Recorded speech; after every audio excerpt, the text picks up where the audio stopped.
The radio crackled with static and desperation. Major Kellen Voss stood in the operations tent, jaw clenched, staring at the digital map that showed his battalion dissolving into red marks. The enemy had punched through the northern ridge with mechanized infantry and armor support that intelligence had somehow missed. His forward positions were collapsing. Men were dying. The artillery was out of range. Close air support was 20 minutes out, maybe 30. He'd already called for everything: F-16s, Apache gunships, anything with ordnance and a flight plan. Command had given him nothing but apologies and wait times. His hand hovered over the radio, trembling with frustration. Then a voice cut through the channel, calm and unhurried, with a trace of gravel that spoke of too many missions and not enough sleep. Reaper 1-1 to ground actual. I'm 5 mics out. What do you need gone? Voss blinked. He hadn't requested an A-10. Hell, he didn't even know any were in theater. The Warthogs were supposed to be rotated out months ago, replaced by faster, shinier jets that looked better in recruitment videos. But there it was on his screen, a single blip moving low and slow through the mountain pass, alone, unescorted, almost leisurely in its approach. He keyed the mic. Reaper 1-1 ground actual. We've got heavy armor pushing grid November 742. Friendlies are danger close. I say again, danger close. Copy, danger close. I'll thread the needle. There was no bravado in the voice, no cowboy swagger, just professional certainty. Voss felt something unknot in his chest. He glanced at his operations officer, Lieutenant Heron, who was already pulling up the aircraft's flight roster on his tablet. Heron's eyebrows shot up. Sir, Reaper 1-1 is listed as Captain Myra Kovac. She's... I don't care if she's a trained dolphin, Heron.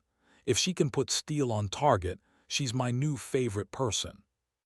But Heron wasn't smiling. He looked uneasy. Sir, she's been flagged for review. 3 incidents of unauthorized low-altitude passes. Command thinks she's reckless. Voss turned back to the map. The red marks were spreading.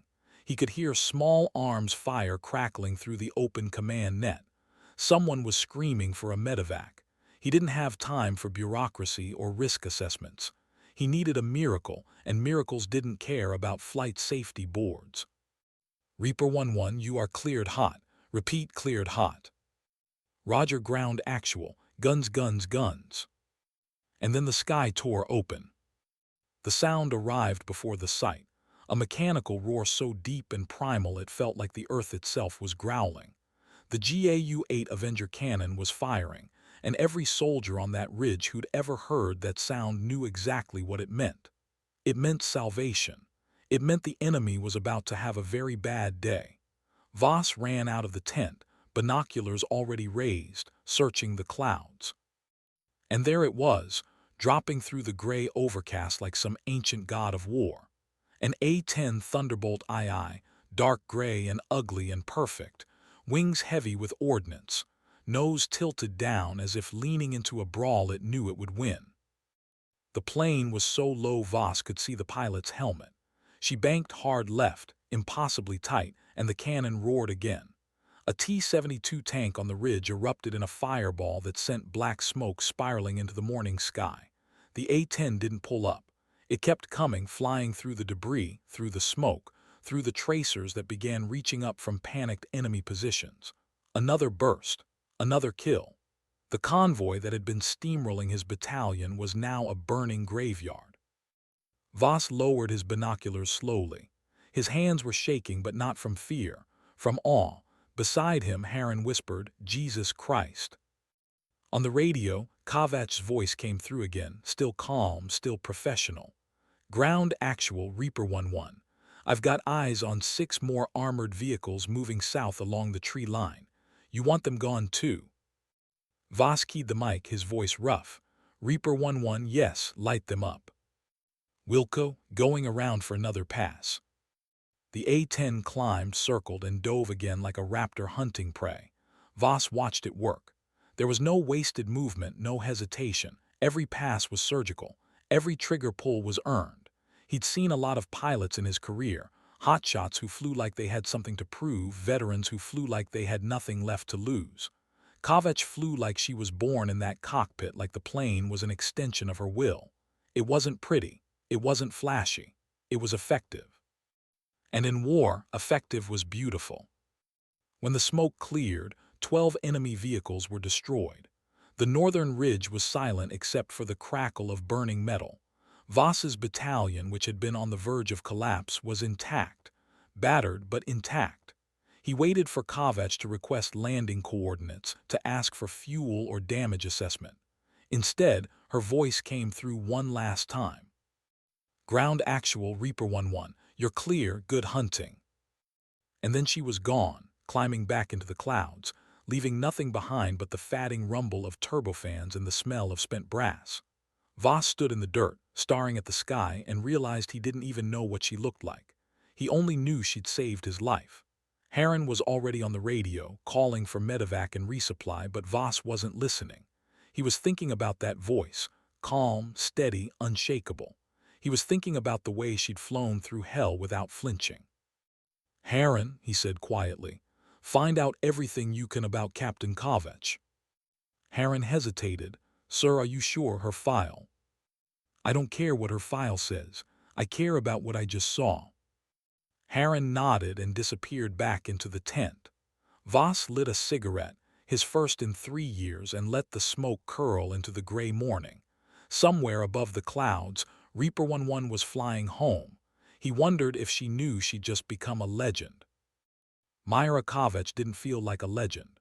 She felt tired. The kind of tired that settles into your bones after too many missions and too many close calls. Her flight suit was soaked with sweat. Her hands ached from gripping the stick. The A-10 rattled and groaned as she leveled off at 8,000 feet, heading back toward base. She ran through her post-combat checklist mechanically: fuel, hydraulics, weapons, status. Everything was green. She'd taken a few hits from small arms fire, nothing serious. The Warthog could take a beating. That was the whole point. Her radio crackled. "Reaper 1-1, this is Overlord, RTB immediately. We need to debrief." Myra frowned. Debrief usually meant paperwork. Paperwork usually meant someone was unhappy. She keyed the mic. "Overlord, Reaper 1-1, copy RTB, ETA 20 minutes. She didn't ask why. There was no point. She'd flown the mission the way it needed to be flown, and if that ruffled feathers back at headquarters, so be it. She wasn't here to make friends. She was here to do the job that most people thought she couldn't do, the job that she'd spent the last 8 years proving she could. Myra had joined the Air Force at 19, desperate to escape a dying town in Montana where the mine had closed and the future had left with it. She'd scored high on the aptitude tests, high enough to get into pilot training. That was where the trouble started, not because she wasn't good, because she was. And because she was a woman in a cockpit that was supposed to belong to men.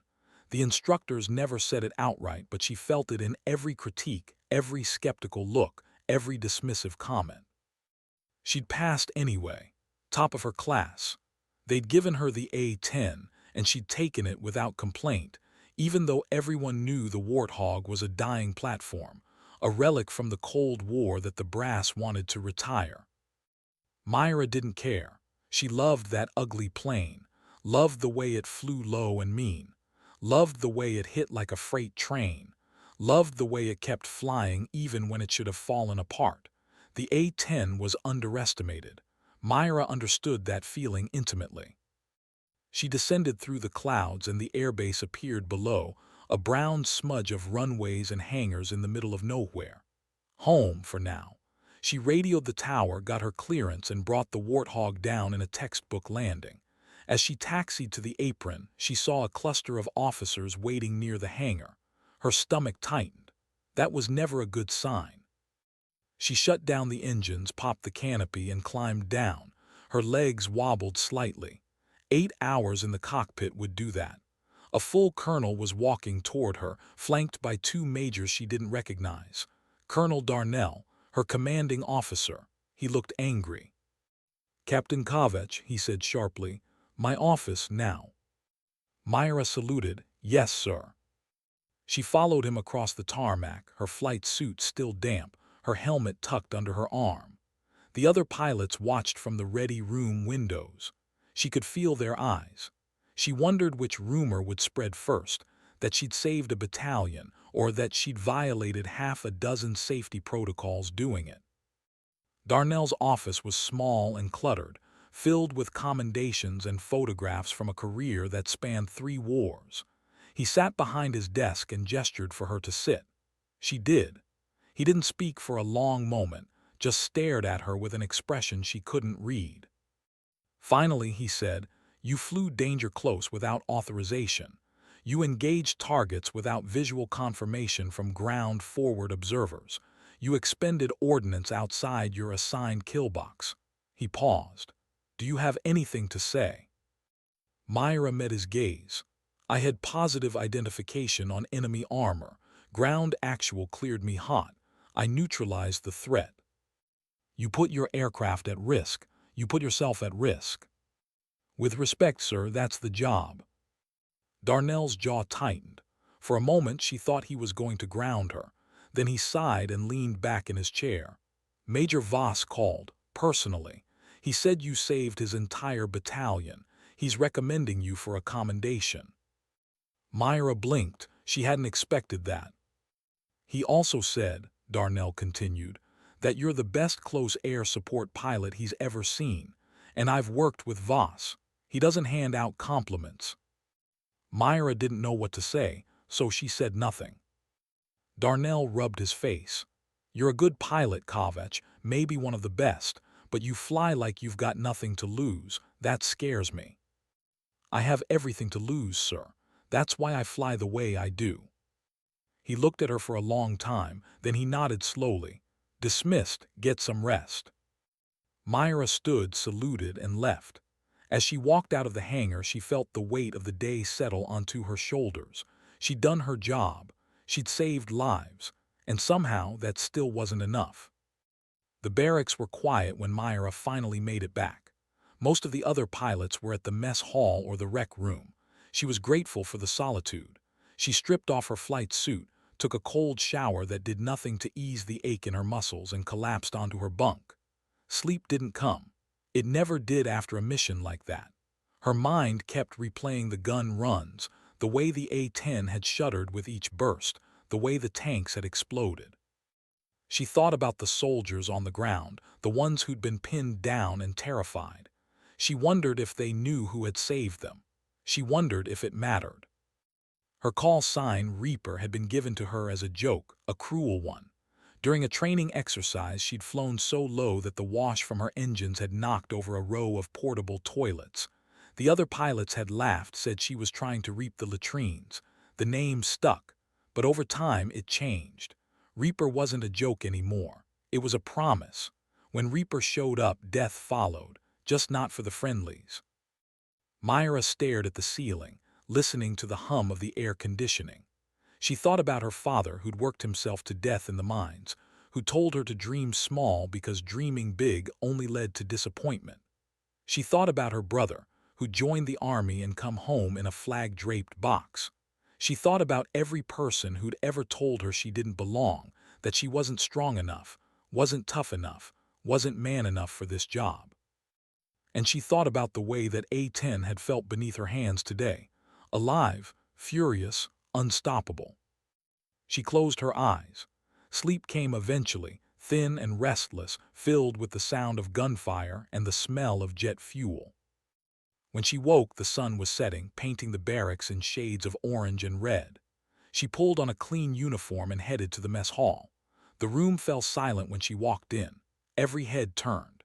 She felt the weight of their stares, the unspoken judgment. Then someone started clapping, slowly at first, then louder. One pilot, then another, then the whole room. Myra froze. She didn't know how to respond. She wasn't good at this, at being seen, at being celebrated. She nodded awkwardly and grabbed a tray, loading it with food she didn't taste. She sat alone at a corner table, but within minutes she wasn't alone anymore. A young lieutenant named Tors dropped into the seat across from her, grinning. "Captain Kovac, everyone's talking about what you did today." Myra stabbed at her mashed potatoes. I did my job. You saved a battalion. That's more than a job, that's. Tours, I'm not in the mood. He raised his hands in mock surrender. All right, but seriously, that gun run, legendary. Myra didn't respond. She ate in silence and eventually Tours got the hint and left, but the looks continued. Respect, admiration, envy, she could feel it all pressing against her like humidity. She hated it. She didn't want to be a symbol, she just wanted to fly. After dinner, she walked to the flight line. The A-10 was parked under floodlights, surrounded by maintenance crews.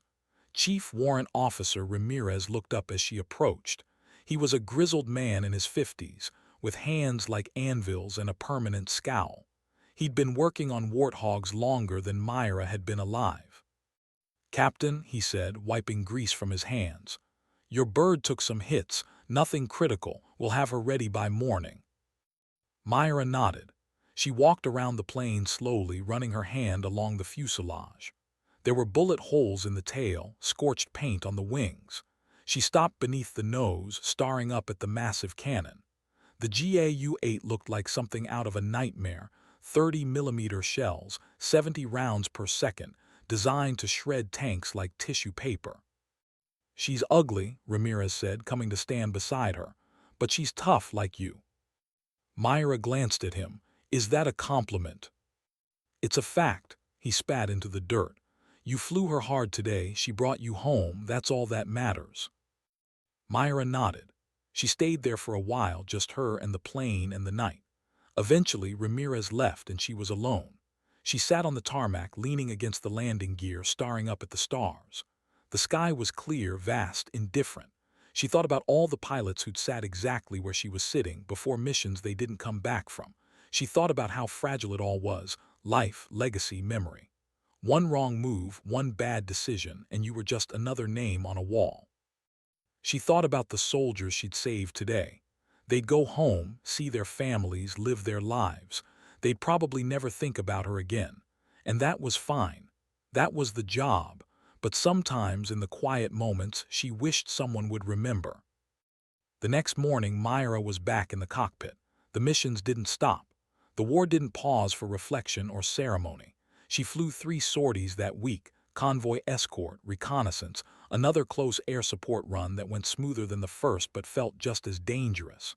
Every time she took off, she wondered if this would be the mission where her luck ran out.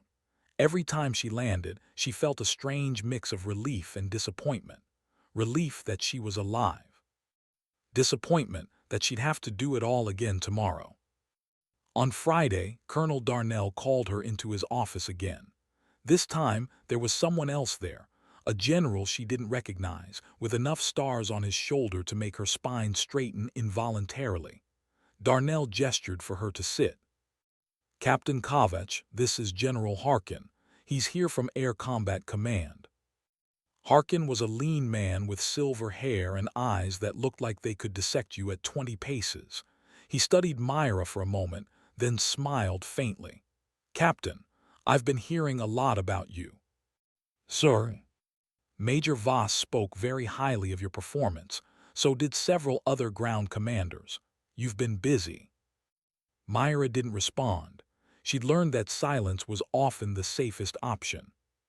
Harkin leaned forward. "The A-10 program is under review. There's a push to retire the platform entirely, replace it with multi-role fighters. But there are people, myself included, who believe the Warthog still has a role to play. We need pilots who can prove that. Pilots who can make the case that this aircraft is irreplaceable." Myra's stomach tightened. "Sir, with respect, I just fly the plane. I don't do politics." "I'm not asking you to. I'm asking you to keep doing what you're doing. Fly the missions, save lives, show everyone why the A-10 matters." He stood and Myra stood with him. He extended his hand and she shook it. His grip was firm. "You're a hell of a pilot, Captain. Don't let anyone tell you otherwise." And then he was gone. Myra stood there staring at Darnell, who looked as surprised as she felt. "What just happened?" she asked. Darnell shook his head. I think you just became the face of a political battle. I didn't ask for that. No one ever does. Myra left the office feeling heavier than when she'd entered. She didn't want to be a symbol. She didn't want to carry the weight of an entire aircraft program. She just wanted to fly. But somewhere along the way, the job had become more than the job, and she didn't know how to step back. The weeks blurred together. More missions, more danger, more close calls.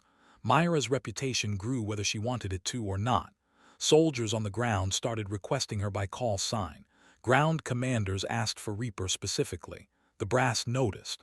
The media noticed. A reporter embedded with the unit tried to interview her. She refused. She wasn't interested in telling her story. Her story was written in smoke and fire and the wreckage she left behind. But the attention didn't stop. A photographer captured an image of her A-10 banking through a cloud of smoke, silhouetted against the setting sun. The photo went viral. It appeared on news sites, social media, military forums. People called it haunting, powerful, iconic. Myra saw it once and never looked at it again. She hated that the war had been turned into something beautiful. There was nothing beautiful about what she did. One night she was sitting alone in the rec room, nursing a cup of bad coffee, when Tors dropped into the seat beside her. He looked hesitant, which was unusual for him. "Captain, can I ask you something?" Myra sighed. "If I say no, will you leave?" "Probably not." "Then ask." Tors hesitated. "Why do you fly the way you do? Like, you're always the first one in, the last one out. You take risks no one else would take. Why?" Myra stared into her coffee.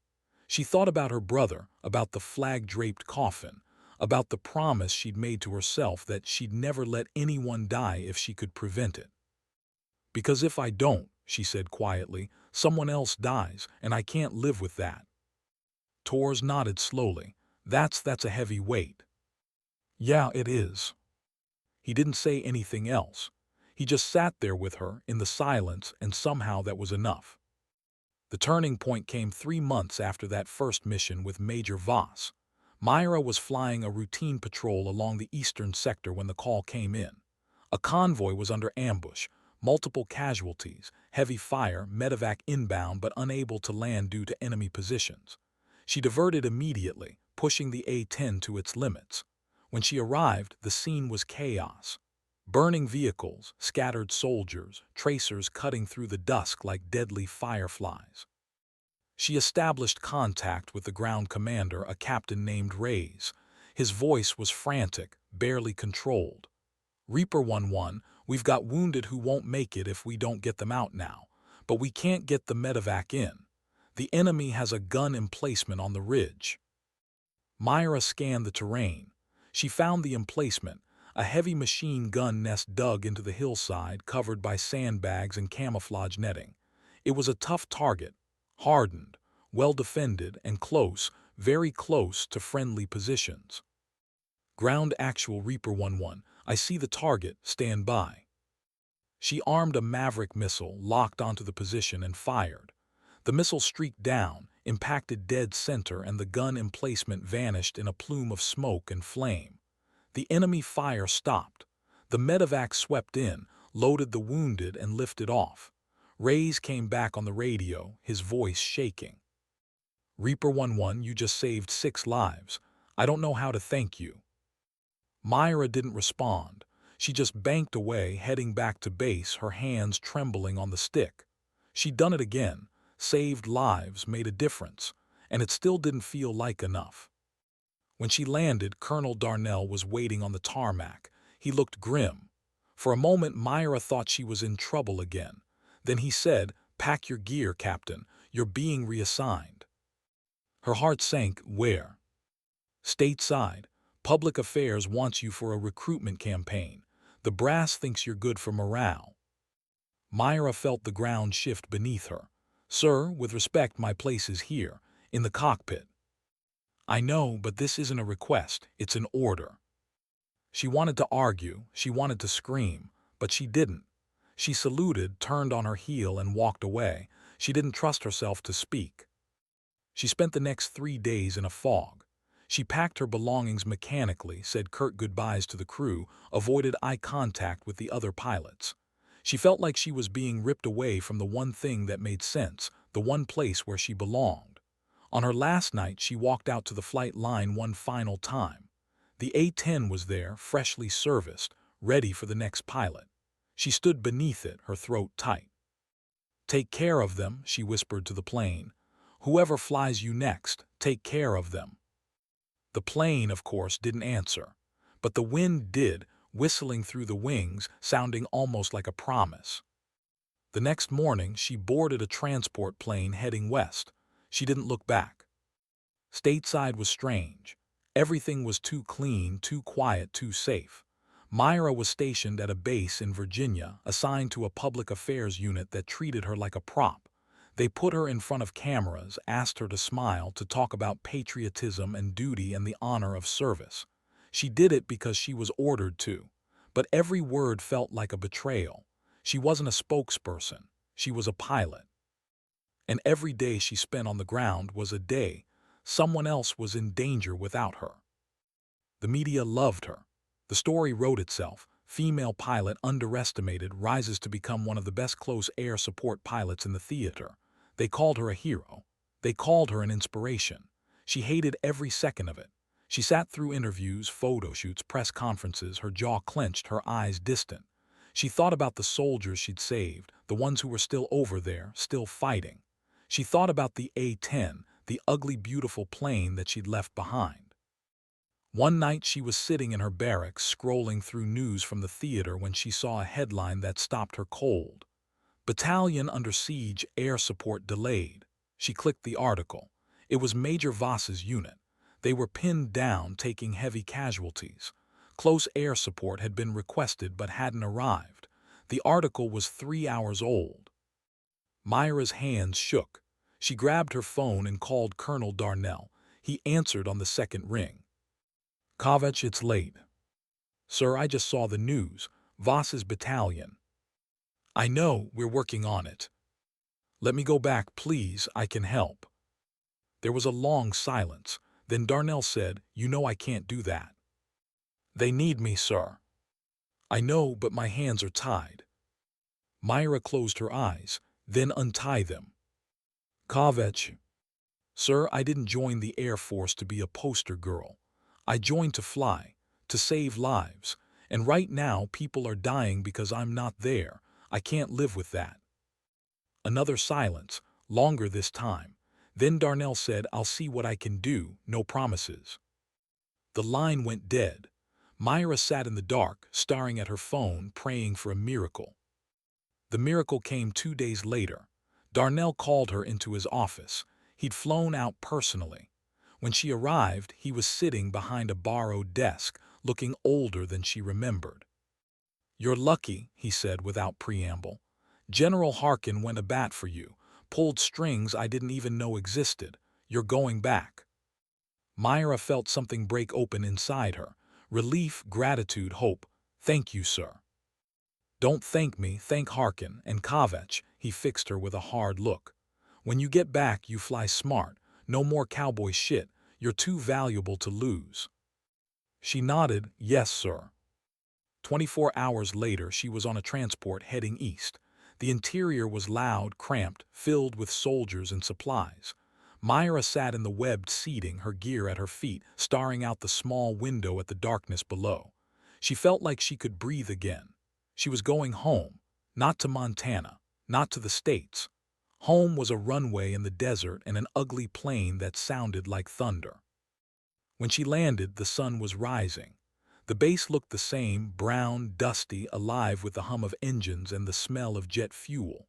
She walked across the tarmac with her duffel slung over her shoulder, and there it was, her A-10, parked in the same spot, waiting. Chief Ramirez was standing beside it, arms crossed. When he saw her, he smiled. "Welcome back, Captain." Myra dropped her duffel and walked to the plane. She pressed her hand against the fuselage, feeling the cool metal beneath her palm. "Miss me?" she asked the warthog. Ramirez chuckled. "She's been waiting, so has Voss's battalion." Myra turned. "They're still pinned." barely holding, "They need you now." She didn't hesitate. She grabbed her flight suit, her helmet, her gear. Within 20 minutes, she was strapped into the cockpit, running through her pre-flight checks. The A-10 roared to life beneath her, and she felt the familiar vibration, the weight of the wings, the promise of violence. She taxied to the runway, got her clearance, and took off into the morning sky. The flight to the front lines took 30 minutes. She flew low, skimming over ridges and valleys, the terrain rushing past in a blur. She could hear the chatter on the command net, panicked voices, desperate calls for support. She keyed her mic. "Ground actual, Reaper 1-1, I'm back. What do you need gone?" There was a pause, then Voss's voice, rough with exhaustion and something that might have been relief. "Reaper 1-1, where the hell have you been?" "Long story, sir. Give me a target." "Enemy armor, grid Papa 286. They're dug in, we can't move them." "Copy, on my way." She banked hard, adjusted her heading, and dove. The world narrowed to the target, the stick, the trigger. She saw the enemy position, 3 tanks entrenched firing on Voss's line.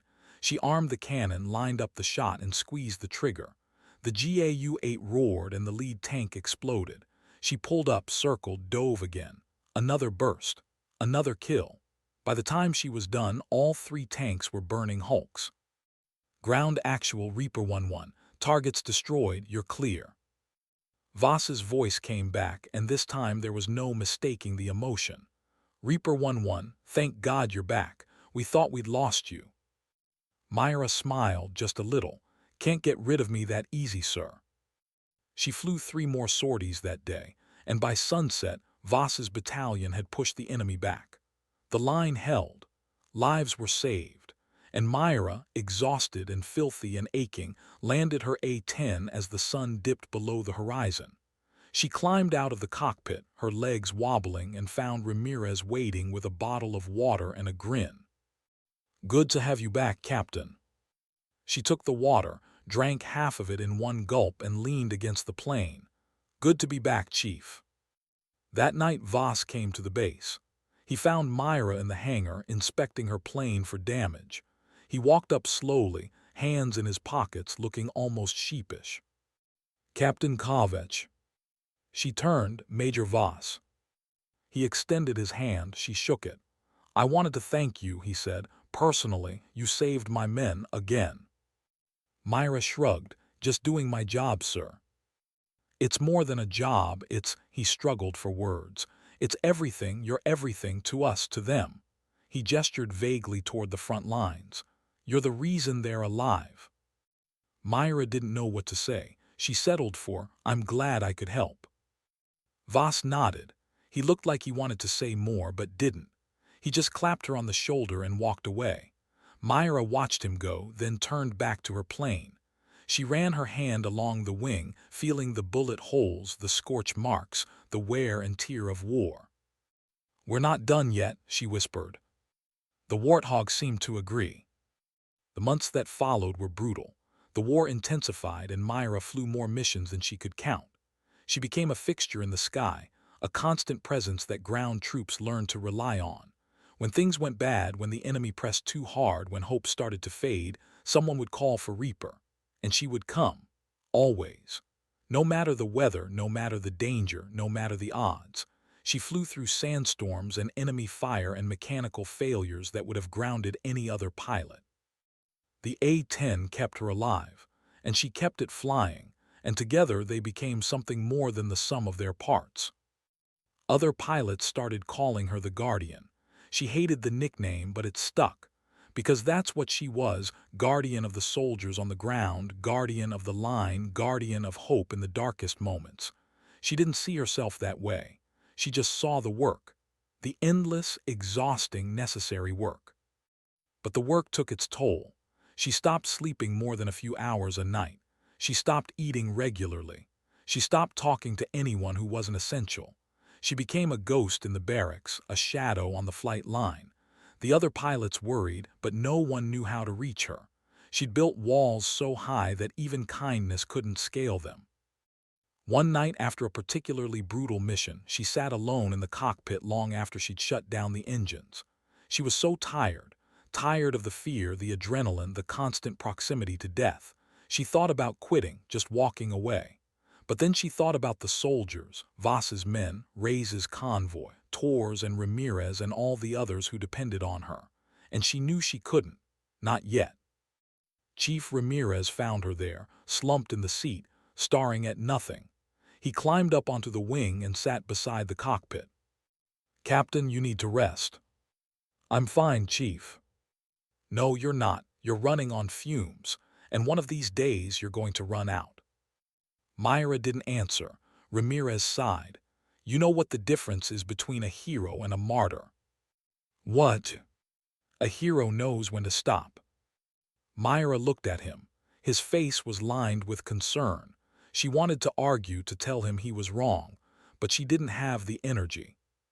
"I'll rest," she said quietly, "after the next mission." Ramirez shook his head, but he didn't push. He just climbed down and walked away. Myra sat there for a while longer, listening to the wind, before finally dragging herself to the barracks. She collapsed onto her bunk and fell into a sleep so deep it felt like drowning. She dreamed of flying. Not the violent, desperate flying of combat, but the kind she'd done as a kid, soaring through open skies, weightless and free. In the dream, the A-10 wasn't ugly. It was beautiful, and she wasn't tired. She was whole. When she woke, the sun was already high. She'd slept for 12 hours. She felt almost human. The war didn't end. Wars never end cleanly. But slowly, incrementally, the tide turned. The enemy positions weakened. The offensive stalled. The front lines stabilized. And Myra kept flying mission after mission until one day Colonel Darnell called her into his office and told her the news she'd been waiting for and dreading in equal measure. "The battalion is rotating home. So are you." Myra sat down heavily. "When?" "2 weeks." She nodded. She should have felt relief. Instead, she felt hollow. "What happens to the A-10s?" "They're being reassigned. Some will stay. Some will be retired." "And me?" Darnell looked at her carefully. "That's up to you. You've earned the right to choose your next assignment. Instructor pilot, staff position, even a transfer to another platform if you want." Myra stared at her hands. They were calloused, scarred, trembling slightly. "I don't know what I want." "Then take some time. Figure it out. You've given enough." But had she? Myra wasn't sure. She'd saved lives, yes, but she'd also seen so much death, so much destruction, and she didn't know if the balance would ever feel right. The last 2 weeks passed in a blur. Myra flew her final mission, said her goodbyes, packed her gear. On her last night, she walked out to the flight line one final time. The A-10 was there, illuminated by floodlights, looking as battered and defiant as ever. She stood beneath it, memorizing every detail, the chipped paint, the patched bullet holes, the nose art that someone had added without permission.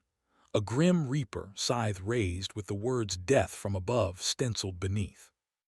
"We made a good team," she said softly. Ramirez appeared beside her, as if summoned by the moment.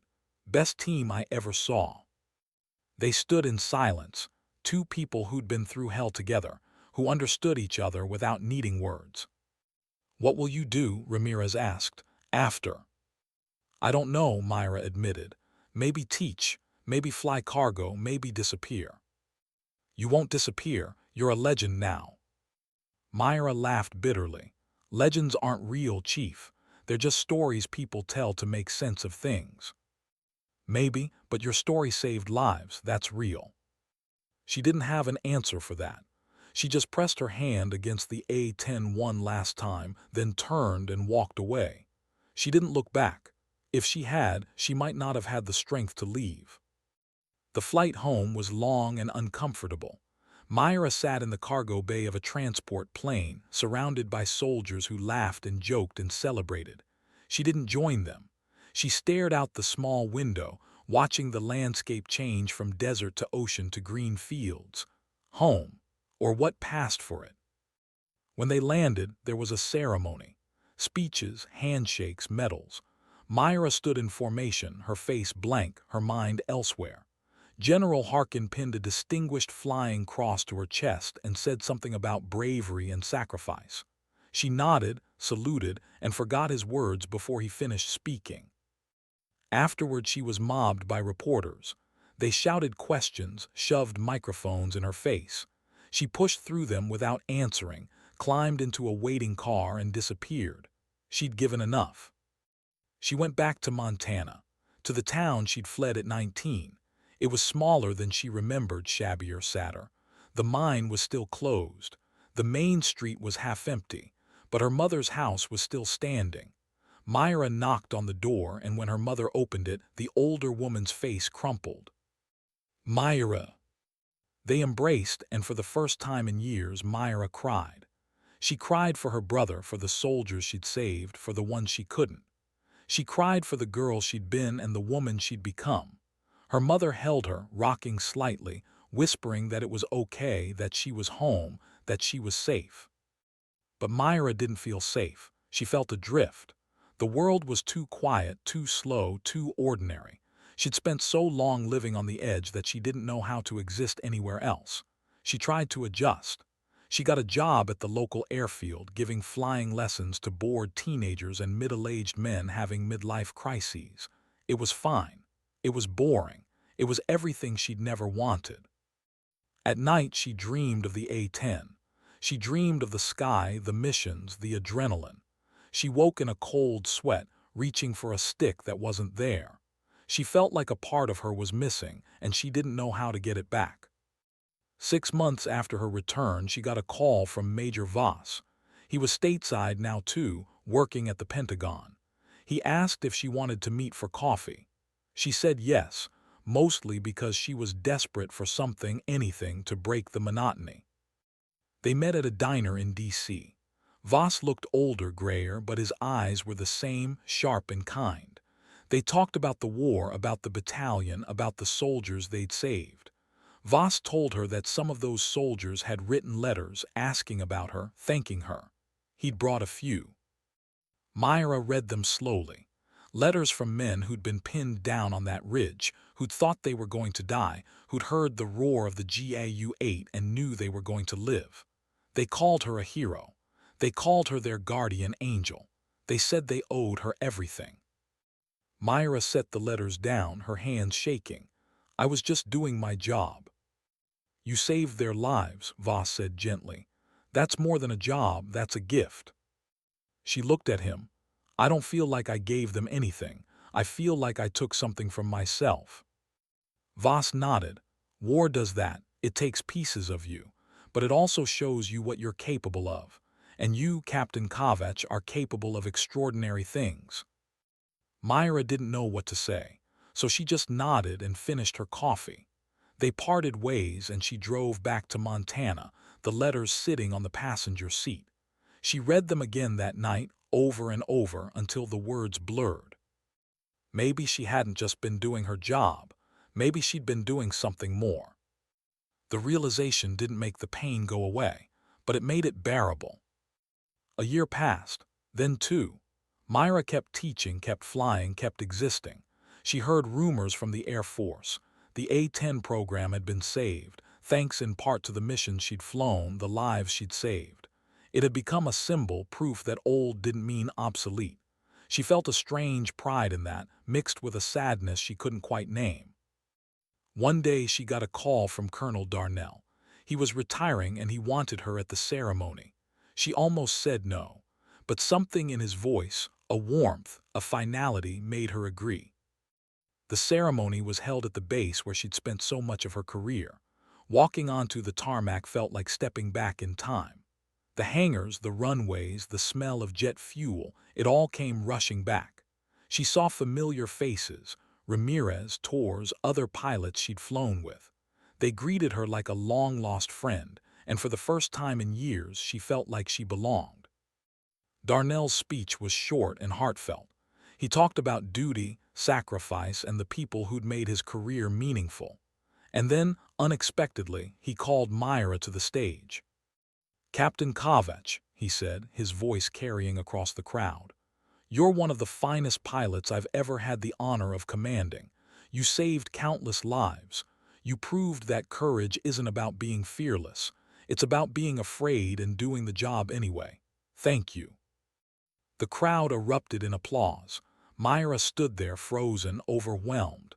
She managed a salute and Darnell returned it. When she stepped down, people swarmed her, shaking her hand, thanking her, asking for photos. She endured it because that's what she did. She endured. But later, when the ceremony was over and the crowd had dispersed, she found herself alone on the flight line. And there, parked under the fatting light, was an A-10. Not hers, but one just like it. She walked to it slowly, her heart pounding. She pressed her hand against the fuselage, feeling the familiar texture, the cool metal, the promise of flight. "Still here," she whispered. "Still ugly, still perfect." A voice behind her said, "We kept one for you."